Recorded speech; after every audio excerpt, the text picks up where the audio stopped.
Adora. I was actually born in Onitsha and went to the States around 2000, where I grew up in Chicago. And that's where I started to channel my music ability. When it comes to men, I'm just very flirty and fun, and I'm like, you have to show me what you got. Like, I'm not gonna do the work, so. So, you know, to me, it's like, I like this guy. That's what the story is about. I like him, but you have to enter my boat and show me what you got before I give you anything in return. But Nigeria will never do it. You said the key word you used was ego. Yes. And that is what stops everything. Nigeria is a country based on ego. It is literally based on ego and age. And those two combinations are deadly because it never stops. The ego is, I'm too smart. Even our parents, even if they blame us for something, right? They say they can't find the TV remote or they can't locate something. Then we're like, oh, but it was right here. They won't apologize. They won't say sorry. They won't say you're right. They'll say, they'll find something. They're doing really, really big things, but because the older generation, they don't trust them enough, they don't provide them with enough resources, they're not able to take over confidently. And Nigeria is a gerontocracy. That means run by the elderly.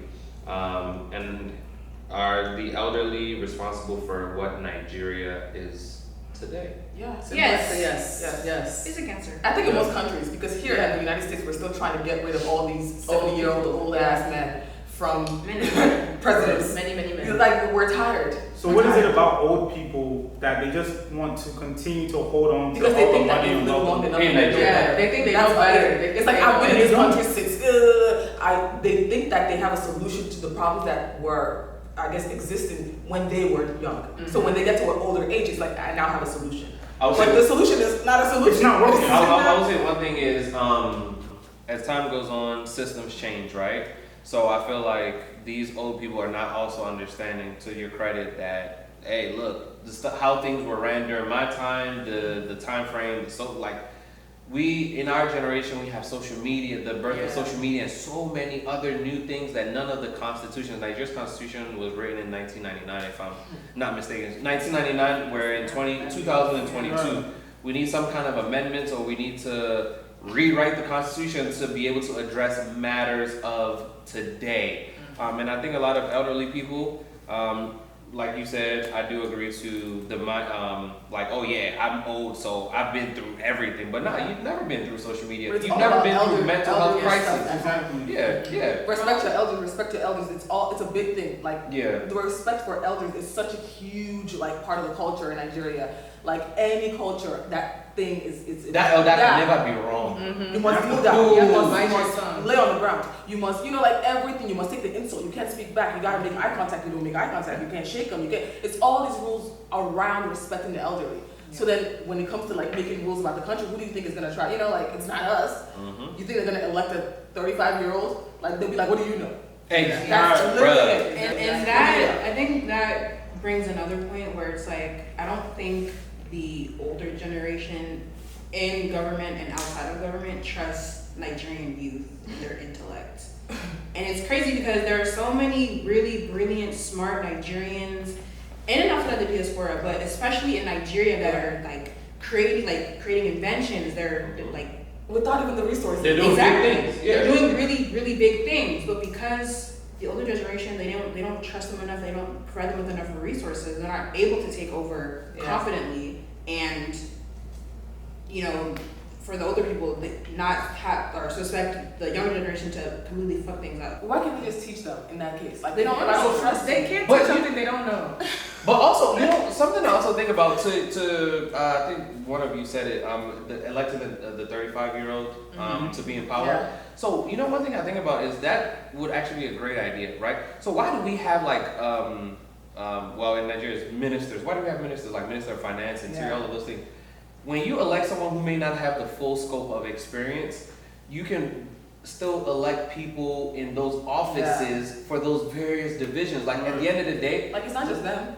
but one thing I really respect is I think either it was Jay-Z or 50 Cent, one of the two of them said like, hey look, I knew I wasn't the brightest in the room, but guess what? I went and got the brightest people in the individual field. And guess what? I look like the smartest person because I hired a team of people who I know are smarter than me. And that was a huge thing. Like you're dropping your ego and hiring people smarter than you, and in turn makes you look like the smartest person in the world in the room. So yes, you can hire a 35-year-old or a 40-year-old to do to be the president and hire people that you feel is smarter and qualified for these various roles. And guess what? In turn, you look like the standout president because everyone is effectively doing their jobs in the various roles. But Nigeria will never do it. You said the key word you used was ego. Yes. And that is what stops everything. Nigeria is a country based on ego. It is literally based on ego and age.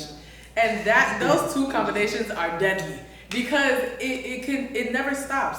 The ego is I'm too smart. Even our parents, even if they blame us for something, right? They say they can't find the TV remote or they can't locate something. Then we're like, oh, but it was right here. They won't apologize. They won't say sorry. They won't say you're right. They'll say you moved it. They'll find some other reasoning.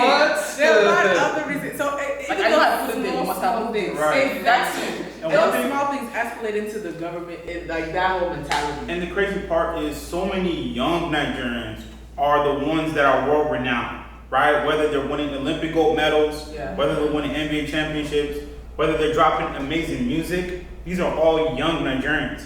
What do we know any of the older Nigerians that are doing that everyone's like... They're just surviving. No, it's just surviving another generation. It's crazy. That's it. It's crazy. I definitely think that, okay, let's take it a couple years back. Yar'Adua, old, sick, died in office.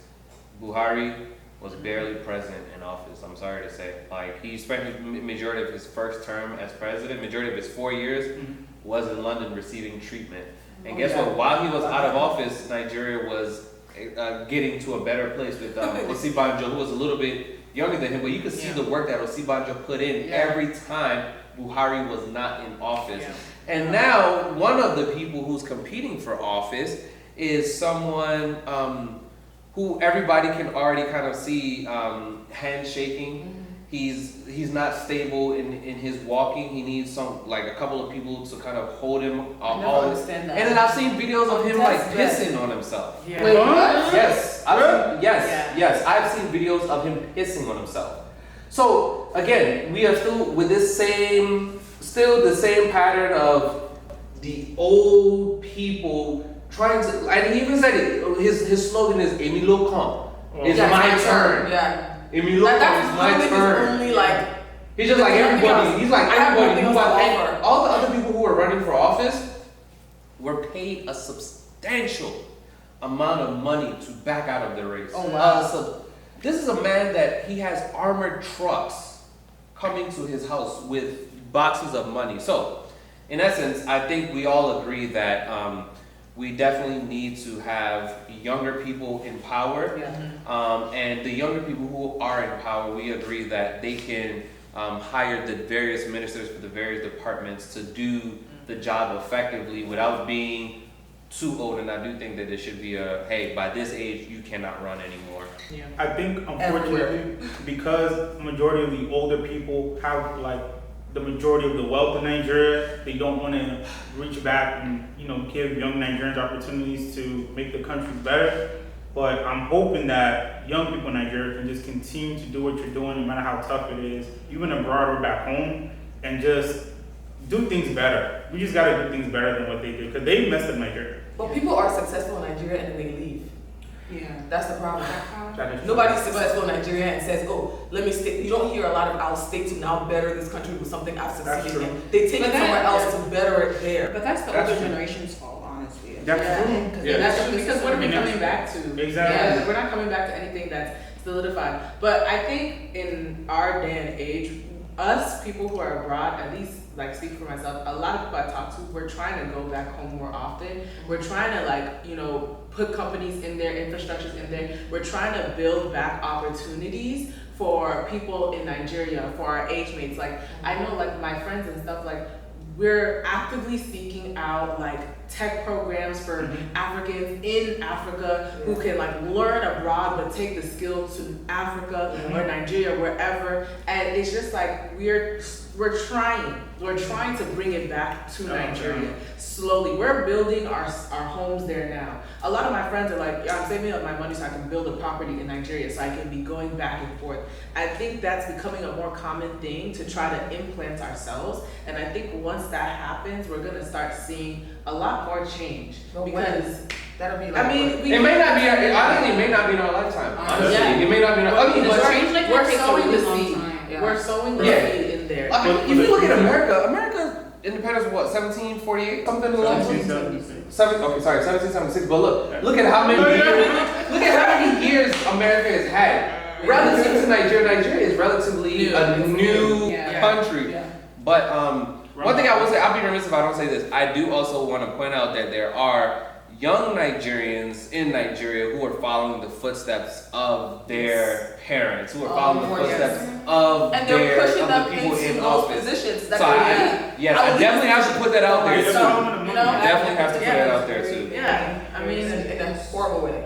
How are you supposed to move or change or do anything better if you're raising your kids to be just like you? Then the negative generation that we're trying to get rid of lives on through your kids. Exactly. I definitely think in conclusion, I definitely think that, you know, we all individually and collectively have to do our part in terms of going back to Nigeria, sowing those seeds, if it's in property, if it's in education, if it's in tech, whatever that may look like for us on an individual level, and collectively help each other rebuild, refocus, reshift the mindset of our country and the political system and what the political system looks like. Much younger people, more women in power, more Igbos in power, because for some reason Nigeria does not want. Just Igbo. oh, sorry, I don't. And that's why I said diversify. But the reason why I said Igbo more specifically is because it's like we're always trying to not allow Igbos to run for president and stuff like that. But yes, more different tribes in the various seats of power, I think,